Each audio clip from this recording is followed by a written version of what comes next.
그것은 죽은 자를 살리기 위해서 이 땅에 오셨습니다. 그러나 세상은 살아있는 사람도 죽이려고 하는 모략과 계략이 가득한 곳입니다. 우리가 세상 가운데 소망을 두지 말아야 되는 이유가 바로 여기에 있습니다. 세상은 살아있는 사람을 죽이려고 하는 그런 세상이기 때문에 그렇습니다. 살아있는 사람을 죽이려 하는 세상 가운데 교회를 두신 이유가 어디에 있겠습니까? 교회는 죽은 자를 살려야 한다는 것을 세상 가운데 드러내는 곳이기 때문에 그렇습니다.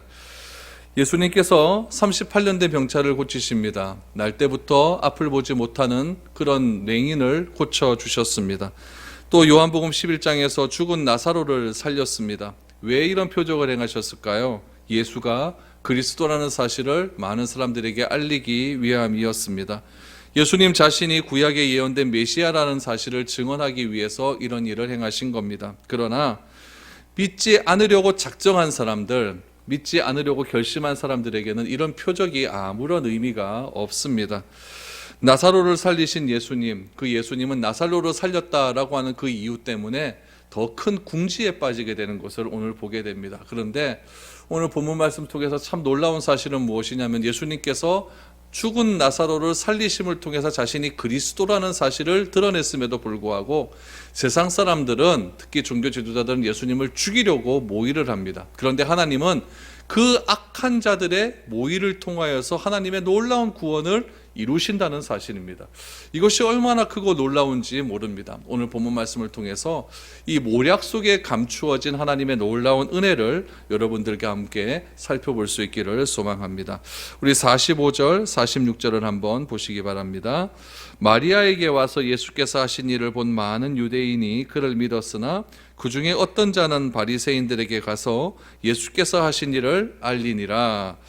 마르다와 마리아의 통곡과 슬픔 가운데 동참하고 슬픔을 나누었던 사람들은 나사로가 다시 살아났다라고 하는 것의 증인이 되었습니다. 그들은 나사로가 죽었는데 살아났다라고 하는 것의 목격자가 되었죠.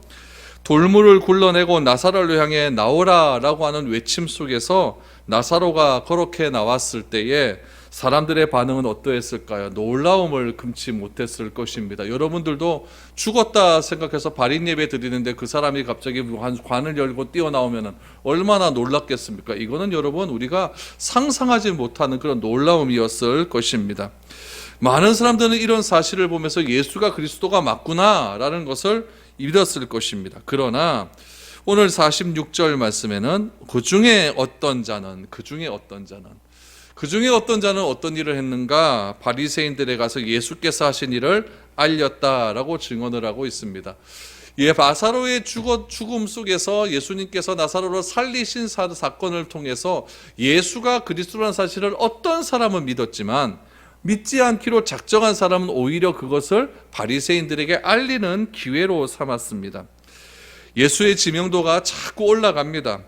여론이 예수님께 집중되면 집중될수록 종교 지도자들은 더 불안해져 가는 겁니다. 우리가 사는 세상 속에서도 이런 모습을 쉽게 발견할 수 있습니다. 한쪽이 사람이 몰리게 되면 다른 한쪽은 불안해하고 불편해합니다. 그래서 한쪽으로 몰린 사람들과 여론을 자기에게 돌리기 위해서 거짓말도 하고 가짜 뉴스도 돌리고 여러 가지 여론을 만들어서 여러 가지 공격을 하게 됩니다. 예수님 당시 사람들도 예수님에 대해 보고를 들으면 들을수록 종교의 기득권을 가진 그 세력들, 바리새인, 서기관들, 사두개인들, 대제사장들은 더욱더 자기의 그런 권위 가운데 능력이 빠져감을 알게 되는 것입니다. 그래서 종교 기득권 세력은 대책을 마련하는 일에 골몰하는 겁니다. 예수님께로 몰렸던 그 사람들을 어떻게 하면 자신에게로 다시 올릴 수 있을까? 그렇게 골몰하게 되죠. 그래서 결국 어떤 일이 일어나느냐? 회의가 일어나게 됩니다. 이건 공식적인 회의입니다. 47절을 보십시오. 이에 대제사장들과 바리새인들이 공회를 모으고 이르되 이 사람이 많은 표적을 행하니 우리가 어떻게 하겠느냐? 47절부터 중요합니다. 대제사장과 바리새인의 공회가 소집이 됩니다. 예루살렘 공회입니다. 우리 사도행전에도 보면은 이방인이 예수를 믿는다는 그 문제 때문에 사도행전에도 보면 예루살렘 공회가 소집이 되지 않습니까? 이거는 오늘날로 말하면은 총회입니다. 대한예수교 장로회 총회가 열렸다는 이야기죠. 여기도 총회가 열렸습니다. 이 총회에 모인 사람들은 어떤 사람들이었냐면은 바리새인, 사두개인, 서기관, 당시 종교 기득권자를 가진 사람들이었고, 그 기득권을 통해서 수많은 부를 축적했던 그런 종교 시스템의 창시자였던 그런 사람들이었습니다. 이 공회는 어떤 공회였냐면은 사법과 입법과 행정을 총괄하는 막강한 권력을 가진 사람들이었습니다. 모두 몇 명으로 구성되어 있었냐면은 예루살렘 공회는 70명의 사람으로 구성됩니다. 이 70명의 사람 중에 의장이 누구냐면은 대제사장입니다. 그래서 이 대제사장까지 포함이 되면 71명의 사람으로 구성이 되는 겁니다.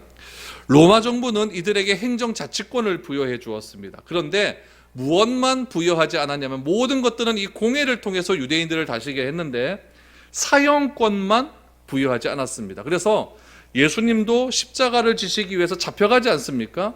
대제사장 가야바에게 잡혀갑니다. 가야바에 잡혀가 갖고 여러 가지 죄목을 가야바가 들지 않습니까? 신성 모독이다 이렇게 들지 않습니까? 그런데 예수님을 사형할 권한이 없으니까 누구에게도 데려가는? 빌라도에게 데려가는 겁니다. 빌라도가 로마의 그런 집행관으로서 행정자치를 관할하는, 예루살렘을 관할하는 그런 사람이었기 때문에 빌라도에게 데려가서 빌라도로 하여금 사형의 집행을 판거할 수 있도록 그렇게 예수님을 데려가지 않습니까? 데려갔다가 다시 대제사장 가야바에게 오는 겁니다. 그런 이유죠. 그래서 이 예루살렘에 있는 예루살렘 이 공회는 이중적인 구조를 가지고 있는 겁니다. 유대인들은 다스릴 수 있지만은 유대인들을 다스릴 수 있는 권한은 공회에게 있고 사형 집행권, 사법권은 누구에게 있습니까? 로마에게 있는 거죠. 그러니까 예루살렘은 이런 이중적인 구조에 의해서 그렇게 예루살렘이 로마 제국은 통치를 했다는 겁니다. 이 예루살렘 공회에게 예루살렘을 다스릴 수 있는 권한을 주었다는 것은 아무래도 유대인들의 환심을 사기 위해서 그랬을 수가 있죠. 우리나라로 보면 조선 총독부를 통해서 이렇게 통치를 하지 않습니까? 그런 것들과 마찬가지로 이 종교 지도자들은 그렇게 70명의 사람, 또 대제사장까지 포함해서 70만 명의 사람들이 모든 것들을 관할해서 예루살렘을 그렇게 통치하고 관할하게 됩니다. 그러면은 이 종교 지도자들에 의해서 예루살렘이 평안하게 관할이 되면은 로마가 쉽게 간섭을 못하는 거예요.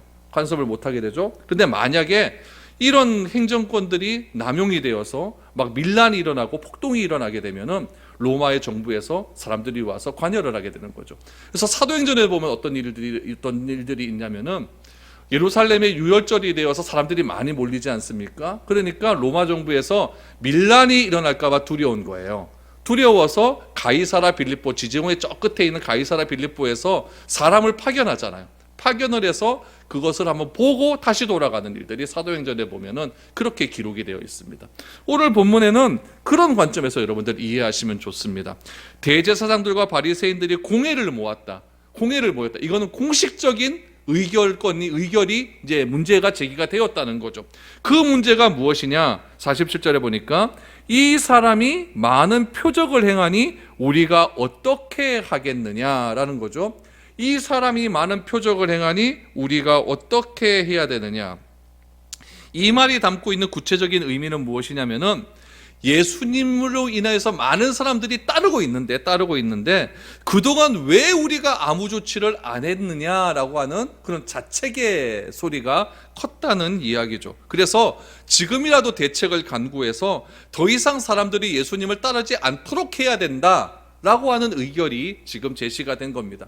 왜 예수님께 사람들이 모이면 안 될까요? 첫 번째 이유는 로마에서 사람들이 파견될 수가 있는 거죠. 그럼 자신에게 주어진 권한들이 자꾸 떨어져 가는 거예요. 그런 이유 때문에 로마의 간섭이 이루어지고 그렇게 되면은 자신에게 집중되었던 권력들이 자꾸 멀어져 갈 수 있다는 그런 불안감들이 이 종교 기득권자들에게는 굉장히 많이 있었다는 이야기죠. 그래서 왜 이 사람이 이런 표적을 행해서 많은 사람들이 모일 때까지 우리가 이렇게 가만히 있었느냐, 지금이라도 대책을 간구해야 되는 것이 아니냐, 이렇게 이렇게 해서 의결이 나왔다는 이야기죠. 그랬더니 뭐라고 이야기하느냐? 48절 49절을 보십시오. 만일 그를 이대로 두면 모든 사람이 그를 믿을 것이요 그리고 로마인들이 와서 우리 땅과 민족을 빼앗아 가리라 하니 그 중에 한 사람 그 해의 대제사장인 가야바가 그들에게 말하되 너희가 아무것도 알지 못하는도다 라고 말합니다. 이대로 반관을 하면 어떻게 된다는 거죠? 예수를 믿고 예수를 그리스도로 고백하는 사람들이 점점 많아져서 예수님께 집중하는 현상이 일어날 것이다. 이 시대에는 이런 현상을 무엇이라고 이야기하냐면은 예수 메시아 운동이라고 했습니다. 메시아 운동. 그리스도 운동이 막 일어난다고 얘기했죠. 그러니까 48절을 보십시오. 이대로 두면 사람들이 막 그 사람을 믿을 것 아닙니까? 그러면 누가 온다? 로마인들이 와서 우리 땅과 민족을 빼앗아 간다라는 것은 무엇이냐면은 우리에게 주어졌던 그 행정 권한을 로마 사람들이 와서 강압적으로 할 수 있다라는 이야기죠. 군사를 몰고 와서 이제 요즘 말로 하면은 요즘도 막 데모가 많이 일어나고 이러려면 정부에서 강력하게 군대를 동원하지 않습니까? 이런 메시아 운동이 자꾸 일어나게 되면은 우리가 손을 쓸 수 없으니까, 유대인들이 손을 쓸 수가 없으니까 로마에서 군대를 파견해서 이렇게 돼 버리면 우리 민족을 우리가 다스리지 못한다라고 하는 위기감을 갖게 되는 거예요. 그 말을 어떻게 표현하냐면은 로마인들이 와서 우리 땅과 민족을 빼앗아 갈 수도 있다라고 말을 하는 거죠. 충분히 그렇게 생각할 수 있는 이유입니다. 그랬더니 그 해의 대제사장 가야바가 그들에게 이야기합니다. 여러분, 대제사장은 어떤 직분이냐면 종신직입니다. 그래서 이때에도 이 대제사장 가야바가 20년 정도를 대제사장으로 있었던 거예요. 그럼 대제사장의 역할은 무엇이냐? 7월 10일 대속죄일에 이스라엘 전체의 죄를 회개하는 것, 지성소로 들어가서 이스라엘 전체를 회개하는데 주관을 하는 사람이 대제사장이죠. 이 대제사장이 예루살렘 공회의 최고의장입니다. 최고의결권자예요. 그러니까 굉장히 높은 권한을 가지고 있는 것이죠. 그가 이렇게 이야기를 합니다. 49절에 보니까 뭐라고 이야기하냐면은 그들에게 말하되 너희가 아무것도 알지 못하는도다라고 이야기합니다. 여러분, 최고 권력에 20년을 지금 가지고 있습니다. 20년을 누리고 있어요. 그럼 여러분, 이 사람은 정치 9단입니다. 정치 10단이에요. 빤히 다 아는 겁니다. 이게 어떻게 될 일인지 다 아는 거죠. 그래서 이 소요 사태를 예수운동, 메시아 운동이 자꾸 예루살렘에 일어나게 되는데, 그럼 사람이 몰리게 될 것이고, 사람이 몰리면 로마 정부에서 우리의 그런 행정 권한들을 빼앗아 갈 것인데 이걸 어떻게 하겠느냐. 그러니까 대제사장 가야바는 그것을 해결할 수 있는 방법을 알고 있는 거죠. 정치적으로 너무나 빤한 일이니까요. 그래서 이렇게 이야기를 합니다. 50절에 보니까 한 사람이 백성을 위하여 죽어서 온 민족이 망하지 않게 되는 것이 너희에게 유익한 줄을 생각하지 아니하는도다 하였으니 라고 말합니다. 여기서 말하는 한 사람은 누굴까요? 예수님입니다. 그러니까 요즘 말로 쉽게 하면 이거예요. 어떻게 얘기하냐면 한 사람 죽여서 우리 이스라엘의 한 사람에게 몰려가는 그런 사람들의 여론을 흩을 수만 있다면은 한 사람 죽이는 거 뭐 그렇게 큰 문제가 되겠느냐, 이 이야기예요. 그럼 이 이야기를 다시 말로 말하면은 이 사람이 종교적인 지도자니까 이렇게 이야기하는 거죠. 한 사람이 백성을 위하여 죽어서 온 민족이 망하지 않게 되는 것이 너희에게 유익한 줄을 생각하지 아니하는도다. 무엇과 굉장히 연관이 됩니까? 예수님이 이 땅에 오신 목적과 굉장히 연관성이 있는 말을 누가 합니까? 대제사장이 하고 있는 거예요. 예수님을 죽이는 일이 로마 권력이 예루살렘으로 진입하는 것, 들어오는 것을 막는 것이고, 이스라엘 백성들을 다스릴 수 있는 자치권 또한 행정권을 확보할 수 있는 일이고, 자기들이 가지고 있는 기득권을 지킬 수 있는 일이다. 그러니까 그 예수라는 사람 한 사람만 죽이면 되는 것이지 이게 뭐가 큰 문제가 되느냐, 이렇게 얘기하는 거예요. 여러분, 명분이 좋지 않습니까? 명분은 뭡니까? 우리 자치권을 지킨다, 이 명분이에요. 근데 동기는 어때요? 악한 겁니다. 이것이 세상에서 우리들에게 너무나 보여지고 있는 그런 일들이죠. 세상의 권력자들이 얼마나 좋은 명분을 내세웁니까? 다 말할 때 누구를 위한? 국민을 위함이라고 말을 하잖아요. 그런데 그 국민을 위한 명분 속에는 다 어떤 내용들이 담겨져 있어요? 자기의 권력을 지키고자 하는 그런 마음들이, 악한 동기들이 너무나 많이 있다는 이야기입니다. 대제사장은 7월 10일 대속죄일에 이스라엘 전체의 죄를 대속하기 위해서 속죄의 제사를 드려야 할 책임 있는 사람이 지금 뭐라고 이야기하냐면은 자신의 직책을 이용해서 예수님의 생명을 속죄물로 드리겠다는 거죠. 그 속죄물의 결과가 뭐예요? 우리 민족의 행정권을 지킨다는 것, 그렇게 되는 거죠. 대제사장으로서는 충분히 생각할 수 있는 이야기입니다. 얼마나 앞뒤가 만든 그런 이야기입니까? 누구 한 사람이 희생해서 나라와 민족을 구한다. 얼마나 멋있는 일입니까? 우리 독립투사들 얼마나 많이 있어요. 그 사람이 한 사람을 희생을 해가지고 자기가 희생해서 독립을 이루었다. 얼마나 많은 사람들의 그런 의사로서 그렇게 우리들에게 다가오고 있습니까? 오늘 대제사장은 그런 일들을 말을 하면서 이 사람 죽여서 우리 민족 구한다면 이 사람 한 사람 죽는 거 별 괜찮은 일이다. 이렇게 이야기하는 거예요. 그런데 여러분, 하나님께서 대제사장이 말하는 이런 종교적인, 정치적인 악한 동기를 통하여서 하나님이 온 인류를 위한 구원 사역을 준비하고 있다는 것을 요한복음은 우리에게 말씀을 해 주시고 있는 거예요.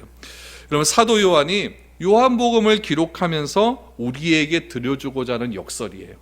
지금 대제사장은 악한 의도를 가지고 있어요. 근데 이 악한 의도가 결국 무엇이 되느냐? 예수님이 십자가에 못 박히게 되는 그런 일이 되는 거예요. 그런 일이 되어서 결국에는 예수님의 십자가의 죽음을 통해서 온 인류가 구원받는 놀라운 사건이 일어나지 않습니까? 대제사장은 지금 악한 의도로 이야기를 하고 있지만 하나님께서는 이 악한 의도를 가지고 뭘 만드십니까? 선함으로 만드시고 있는 거예요. 이것이 바로 합력하여 선을 이루게 되는 거예요. 왜 그럼 하나님께서 선한 동기를 가지고 선한 결과를 만드시면 더 좋을 것 같은데 왜 이렇게 악한 의도를 가지고 선한 의도를 만드실까? 이유가 무엇일까요? 이유는 딱 하나입니다. 하나님이 이 세상을 통치하고 계시는데 이 통치하고 있는 인간의 세상에는 선이 있습니까? 없습니까? 하나도 없습니다. 하나도 없어요. 선을 우리 로마서에 배웠잖아요. 선을 행하는 자도 없다. 입은 목구멍은 열린 무덤이다. 우리가 행하는 바는 다 사람을 죽이고 피 흘리는데 악한 곳이다. 이 세상을 어디를 뒤져봐도 하나님의 선한 의도를 행하는 사람들은 아무도 없다는 거예요. 그래서 하나님께서 행하시는 일은 무엇이냐면은 이 악한 의도를 가지고 있는 이 사람들의 이런 동기를 가지고 하나님께서 자신이 하시고자 하는 섭리대로 그것을 이루어 가신다는 이야기예요. 대제사장이 내세운 명분 무엇입니까? 민족과 나라의 안위. 그것은 여러분 유대인들에게서도 굉장히 중요한 문제예요. 유대인들에게 있어서는 이스라엘이라고 하는 그런 유대주의가 굉장히 강력하죠. 그래서 하나님께서 율법을 이스라엘에게 주시고 그 율법 속에서 이스라엘에게 주시는 자존심은 뭐냐면은 우리는 하나님으로부터 택함을 받았다는 거예요. 택함을 받았기 때문에 이방 민족의 노예가 되어서는 안 된다는 거죠. 어디 하나님의 택함을 받지도 않는 그런 이방 민족의 노예가 우리가 될 수가 있느냐. 이런 자존심 하나로 버텨오는 민족입니다. 그래서 로마 사람들은 그것을 알기 때문에 이스라엘 유대 민족에게 자치권을 주는 거죠. 너희들을 해라. 이거 자꾸 건드려버리면 유대 민족에서 폭동이 날 거 뻔할 거니까 자치권을 그래서 주는 겁니다. 그래서 유대 대제사장은 그런 것들을 너무나 잘 알고 있기 때문에 이 한 사람 죽여서 우리 민족을 지키자. 우리 민족의 자존심을 지키자. 우리는 하나님으로부터 택함을 받은 사람들이다. 어디 이방인이 우리 가운데 들어올 수 있느냐. 이런 자존심으로 똘똘 뭉쳐져 있는 것이죠. 그러나 이 대제사장이 말한 오늘 이 말씀, 이 말, 50절의 이 말의 말 속에서 하나님께서 예수님을 통하여 행하시고자 하는 일이 그대로 담겨져 있다는 거예요. 악한 동기를 선함으로 바꾸시는 거예요. 그래서 이 50절에 나온 이 말을 요한이 어떻게 해석하는가? 51절, 52절을 보십시오. 이 말은 참 중요합니다. 이 말은 스스로 함이 아니요. 대제사장이 스스로 한 말이 아닙니다. 그 해의 대제사장이므로 예수께서 그 민족을 위하시고 또 그 민족만 위할 뿐 아니라 흩어진 하나님의 자녀를 모아 하나가 되게 하기 위하여 죽으실 것을 미리 말함이러라. 이해가 되십니까?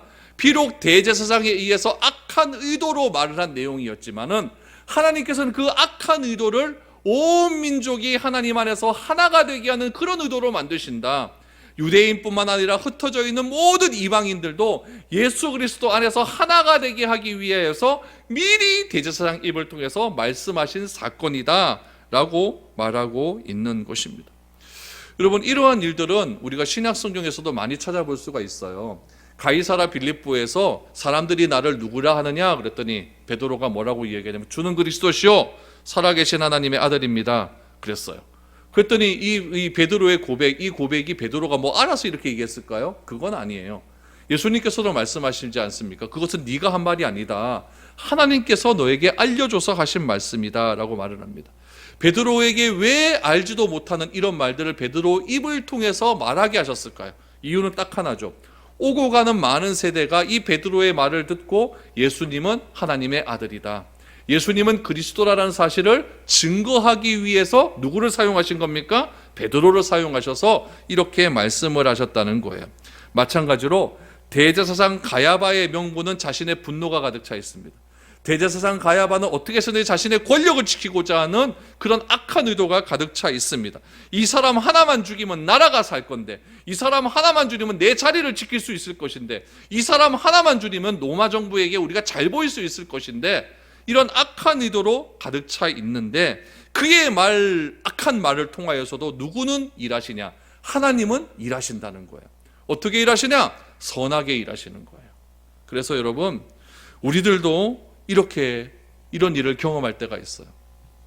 우리가 이해하지 못하고 알지 못하기 때문에 때때로 하나님을 원망할 때가 참 많이 있습니다. 하나님께서 왜 나에게 이런 어려움을 자꾸 주실까? 하나님께서 왜 내가 되는 일마다 이렇게 안 되는 게만 자꾸 이렇게 하실까? 왜 자꾸 하나님께서 나에게 자꾸 이렇게 안 되는 쪽으로만 이렇게 악하게만 자꾸 나를 이렇게 나를 만들어 주실까? 이렇게 생각할 수도 있지만은, 하나님께서는 나에게 일어나는 그런 안 좋고 고난과 어려운 일들을 통하여서 어떤 일을 만들어 주신다? 선한 일로 만들어 주시기 때문에 우리가 함부로 하나님을 위해서 판단할 수 없는 겁니다. 대제사장이 비록 악한 의도로 말을 했지만 대제사장 말 속에서 하나님께서 유대인과 온 흩어져 있는 이방인들을 하나로 모으시게 하는 구원의 역사가 그 안에 들어있듯이, 우리가 당하는 여러 가지 고난과 어려운 사건 속에서도 내가 알지 못하는 하나님의 놀라운 일들이 있다는 이야기예요. 그런 모든 것들을 모아서 하나님을 사랑하는 자, 그 뜻대로 부르시는 입은 자들, 그런 사람들의 모든 고난과 어려움과 선함과 안 좋은 것들을 모아서 무엇을 만드느냐? 합력하여 선을 만드시는 그런 분이 우리 하나님이라는 사실을 내가 철떡같이 믿고 있다면, 나에게 당하는 비록 이 어려운 문제라 할지라도 이런 것들을 통해서 나는 하나님을 찬양할 수 있게 된다는 겁니다. 얼마나 코로나 시대 어렵습니까? 교회에서 얼마나 많은 이런 일들이 일어나게 돼요.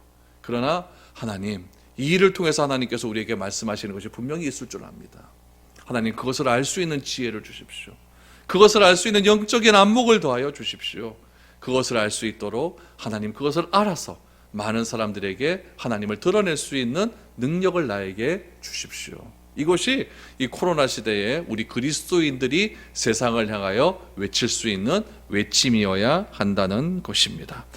그래서 여러분, 하나님의 뜻을 이루기 위해서 당하는 고난은 결국 하나님께서 선을 이루시기 위한 과정이라는 것도 우리가 이해할 수 있었으면 좋겠습니다. 그래서 53절을 보십시오. 이랬더니 이 대제사장 가야바 한 말에 무엇이라고 나오느냐? 이날부터는 그들이 예수를 죽이려고 모의하니라. 공식화된 거예요. 공식화된 거죠. 총회에서 공식적으로 이제 명령이 떨어진 겁니다. 예수를 죽여도 좋다. 그럼 이제 뭐만 남은 겁니까? 어떻게, 언제, 어떤 방식으로 죽여야 되느냐. 그들이 또 예수를 죽이려고 하는 명분을 찾아야겠죠. 그것을 찾기 시작을 하는 것입니다. 여러분 보세요. 이제 공론화가 이루어지기 시작하는 거죠. 예수를 죽여도 좋다. 이제 공론화가 되는 거예요. 어떻게 공론화가 되고 어떻게 여론이 형성이 됩니까? 한두 사람의 말에 의해서 시작이 되지 않습니까? 의견을 제시하고 그 의견을 통해서 대제사장이 한 마디 딱 했더니 여론이 형성되고 공론화가 되지 않습니까? 그래서 결국에는 여론은 인간 욕망의 결과물일 뿐이에요. 인간 욕망의 결과물이다. 그래서 우리가 너무 여론에 이렇게 우리가 좌지우지 흔들리지 마시고 우리 하나님의 말씀의 기준으로 그렇게 분명하게 서 있는 것이 매우 중요한 일이라는 것을 우리는 꼭 기억해야 됩니다. 54절 말씀을 보십시오. 예수님께서 그렇게 어떻게 또 이런 것들을 대처하시는가? 54절입니다.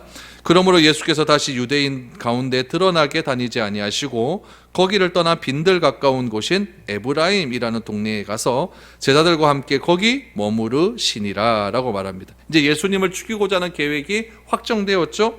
어떻게 죽이고자 하는 방법만 남았습니다. 그래서 예수님은 그 사실을 아시는 거죠. 아시고 유대인들 사이에 드러나게 다니지 않고 그곳을 떠나 예루살렘을 떠난 거죠. 어디로 가셨습니까? 에브라임으로 가십니다.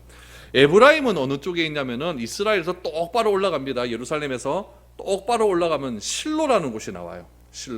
실로는 여호수아 시대, 사사 시대의 종교의 중심지였습니다. 그래서 실로에서 성막이 있지 않았습니까? 그래서 실로는 굉장히 중요한 구약의 도시입니다.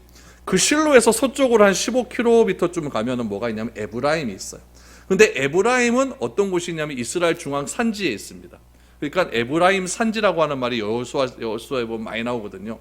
근데 오늘 보니까 빈들 가까운 곳인 에브라임이라 그러지 않습니까? 그럼 이렇게 되는 거예요. 실로는 이스라엘 중앙에 있고 실로에서 서쪽으로 이렇게 가는 거, 이쪽 가면 요 가운데는 뭐냐면은 유대의 빈들인 광야입니다. 유대 광야가 있고 그 옆쪽에 보니까 에브라임 산지가 나와요. 그러니까 요 유대 광야 빈들 옆쪽 에브라임 산지로 예수님께서 잠시 숨을 고르시는 거예요. 그럼 왜 예수님께서 이때 예루살렘에 계속 계시지 않고 에브라임으로 가셨는가? 이유는 딱 하나입니다. 예수님이 언제 죽으셔야 하기 때문에? 6월절에 죽으셔야 하기 때문에. 아직 6월절은 안 됐거든요. 그래서 예수님께서 잠시 6월절까지 죽기까지 기다리셔야 하기 때문에 지금 에브라임 산지로 잠시 숨을 고르러 올라가셨다라는 이야기입니다. 그래서 예수님께서는 그렇게 54절에 보니까 그렇게 가셨고 제자들과 거기 함께 가셔서 제자들과 머물렀다. 그럼 뭘 준비하시겠습니까? 6월절을 준비하겠죠. 6월절을 기다리시는 거예요. 기다렸을 때에 유대인들은 뭘 하고 있느냐? 55절을 보십시오. 유대인의 6월절이 가까움에 많은 사람이 자기를 성결하기 위하여 6월절 전에 시골에서 예루살렘으로 올라갔더니 그들이 예수를 찾으러 성전에 서서 서로 말하되 너희 생각에는 어떠하냐? 그가 명절에 오지 아니하겠느냐 하니 이는 대제사장들과 바리새인들이 누구든지 예수 있는 곳을 알거든 신고하여 잡게 하라 명령하였음이라 라고 말을 합니다. 지명수배가 떨어진 겁니다. 지명수배가 떨어진 거예요. 근데 유대인의 명절이 가까웠다, 6월절이 가까웠다라고 하는 것은 온 이스라엘 백성들이 다 모여야 되는 거잖아요. 시골에서 자기를 성결하기 위해서 예루살렘으로 미리 올라갑니다. 그러니까 6월절 축제는 일주일간 다 이루어지는 거. 특별히 6월절은 굉장히 중요한 축제 아닙니까? 또 예루살렘으로 가야 되는데 예루살렘은 고지가 한 700m 고지에 있으니까 오늘 본문에 보니까 시골에서 예루살렘으로 뭐 어떻게 갔다? 올라갔다라고 하는, 산 위로 이렇게 올라갔다라고 하는 의미입니다. 시골이라고 하는 것은 갈릴리겠죠, 그렇죠? 갈릴리 촌동네, 거기서 북쪽에서 남쪽으로 내려가는 건데 예루살렘은 산 위에 있으니까 올라갔다라고 하는 그런 표현을 사용하고 있습니다. 그러니까 예루살렘을 중심으로 지금 기록된 것이 아니라 지금 예루살렘 밑에서 예루살렘 위로 가는 것을 중심으로 올라갔다라고 그렇게 표현을 하고 있는 겁니다. 그들이 예수를 찾습니다. 왜 예수님을 찾을까요? 예수님도 유대인이기 때문에 예루살렘으로 와야 하는 것은 기정사실이니까요. 그리고 이 사람들이 예수님에 대한 소문은 다 들었습니다. 예수님이 기적을 행하시고 예수님께서 병자를 고치시고 메시아 운동을 한다는 소식을 다 들었기 때문에 너희 생각에는 어떠느냐, 이렇게 메시아 운동을 했고 또 이거 공론화가 여론이 공론화가 되지 않았습니까? 예수님을 죽여야 된다라고 하는 공론화가 되었으니까 예수님께서 어디 숨은 것은 분명한 것 같은데 아무리 이런 공론화가 되었다 할지라도 예수님도 유대인이기 때문에 6월절날 예루살렘에는 오시지 않겠느냐라고 하는 이야기가 옥신각신하고 있는 겁니다. 왜 예수님을 찾을까요? 이유는 하나죠. 지명수배되었으니까. 지명수배범 받아서 신고하면 상금 받잖아요. 그러니까 그것 때문에 유대인들이 예수님을 찾기 시작을 했다라는 이야기죠. 여러분, 예수님은 그 당시 사람들의 공모와 계획 속에서 죽음이라고 하는 고난을 이제 경험할 때가 점점 다가오게 됩니다. 그러나 예수님께서는 이 고난 속에서도 자신이 왜 이 땅에 왔는가라고 하는 사명과 목적을 절대 잃어버리지 않았어요. 만약에 예수님께서 이 땅에 오셨다라고 하는 그 사명, 예수님이 오신 이유는 뭘까요? 죽기 위해서 오셨잖아요. 그 죽기 위해 오신 그 사명을 예수님께서 망각했다고 한다면은 에브라임으로 숨지 않죠. 다른 나라로 도망가 버리면 되잖아요. 망명해 버리면 되잖아요. 그래도 예수님께서 어느 정도 스타인데, 그렇죠? 망명해 버리면 그만인데 예수님께서 잠시 에브라임 산지에 숨어 있다가 6월절을 준비하고 계셨다라고 하는 것은 그런 죽음의 공론 속에서 예수님께서 아시고 그랬으니까, 죽음의 공론 속에서 공론화가 지금 다 이루어지고 계획이 이루어지고 있는 상황 속에서도 예수님께서는 자신의 사명을 포기하지 않았다라는 것을 우리에게 알려주고 있는 것입니다. 그렇다면은 이 시대에 우리가 해야 할 일은 무엇일까요? 이 시대에 교회가 해야 할 일은 무엇일까요? 교회가 이 땅에 왜 존재하고 있을까요? 코로나 퍼티라고 교회가 존재합니까? 아니에요. 교회가 존재하는 이유는 이 세상은 다 사람을, 살려있는 사람을 죽이려고 하는 곳 아닙니까? 그곳에서 무엇을 선포해야 되느냐? 교회는 살아있는 사람을 죽이는 곳이 아니라 죽어져가는 사람을 살리는 곳이 교회다. 예수를 믿으면 사망에서 생명으로 옮겨간다. 이것을 사람들에게 증거해야 되는 사명이 있다는 이야기예요. 어느 시대에 비록 코로나 시대라 할지라도 교회가 그 사명을 잃어버리면 교회는 다 무너지고 맙니다. 세상에도 무너지고 교회도 무너지고 다 무너지고 마는 거예요. 그래서 이 어려운 시기라 할지라도 우리가 해야 할 것은 무엇이냐? 믿음 굳건하게 지켜서 예수가 그리스도라는 사실, 하나님이 내 아버지가 되신다고 하는 사실, 그것을 믿는 자들이 이 미래로 교회에 모였다고 하는 이 사실, 이것을 절대 잃어버리지 않고 그것이 우리 교회의 기초가 된다는 사실을 기억하시고 이 믿음을 가지고 세상에 나가서 하나님께서는 우리를 살리기 위해서 오셨다. 내가 존재하는 이유는 죽은 자를 살리게 하는 그 놀라운 소식을 전하기 위해서 우리는 지금 이 시대에도 존재하고 있다. 이렇게 말할 수 있는 저와 여러분들이 되어야 될 줄로 믿습니다. 그래서 악으로 선을 바꾸시는 그 하나님, 코로나는 다 악하다고 생각합니다. 그러나 이 악함 속에서도 하나님께서는 무엇인가 우리에게 주시고자 하는 메시지는 틀림없이 있을 줄 믿습니다. 그 하나님을 기억하시고 어려움을 온전히 극복하셔서 하나님 안에서 주시는 놀라운 은혜를 이 시대에도 경험하며 나갈 수 있는 저와 여러분들이 될 수 있기를 축복합니다. 우리